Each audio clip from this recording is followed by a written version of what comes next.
ಈ ಸಿನಿಮಾ ನಾನು ಎಲ್ಲ ಸಿನಿಮಾ ನೋಡಿ ಅಂತ ಇದ್ದೀನಿ.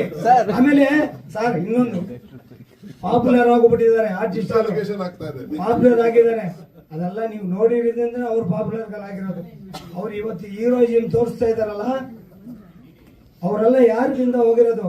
ಒಬ್ಬ ಬ್ಯಾನರು ಕಟ್ಔಟ್ ಹಾಕಿ ಬಂದು ಟಿಕೆಟ್ ತಗೊಳ್ತಾನಲ್ಲ, ಅವನಿಂದ ಹೀರೋಯಿಸಮ್ ತೋರಿಸ್ತಾ ಇರೋದು. ಇವತ್ತು ಪ್ಯಾನ್ ಇಂಡಿಯಾ ಅಂತ ಮಾಡ್ಕೊಂಡ್ಬಿಟ್ಟು 7 ವರ್ಷಕ್ಕೆ 8 ವರ್ಷಕ್ಕೆ ಸಿನಿಮಾ ಇಂಡಸ್ಟ್ರಿ ಇಲ್ಲಲ್ಲ ಸರ್. ನಾವು ಸಿನಿಮಾ ಒಂದು ಮಾಡಿದಾಗ ಬಂಡವಾಳ ಎಲ್ಲಿ ಹೂಡ್ತಾ ಇದ್ರು ಅಲ್ಲಿ ರಿಟರ್ನ್ ತಗೋಬೇಕಾರೆ ನಮ್ಮ ಚಿತ್ರಮಂದಿರಗಳು ಮುಖ್ಯವಾಗಿರುತ್ತೆ. ಚಿತ್ರಮಂದಿರಗಳೇ ಮುಚ್ಕೊಂಡು ಹೋಗ್ತಾ ಇದ್ರೆ ನೀವು ಸಿನಿಮಾಗಳು ಮಾಡ್ಕೊಂಡು ಏನು ಬಾಕ್ಸ್ ಅಲ್ಲಿ ಇಟ್ಕೊಳ್ತೀರಾ? ಎಲ್ಲಿ ಇಟ್ಕೊಳ್ತೀರಿ ಸರ್? OTT ನಿಮ್ಗೆ ದುಡ್ಡು ಹಣ ಕಲ್ಸಲ್ಲ. ಯಾರು OTT ನೋಡ್ಬಿಟ್ಟು ನಿಮ್ನ ಹೀರೋಯಿಸಮ್ ತೋರ್ಸಲ್ಲ.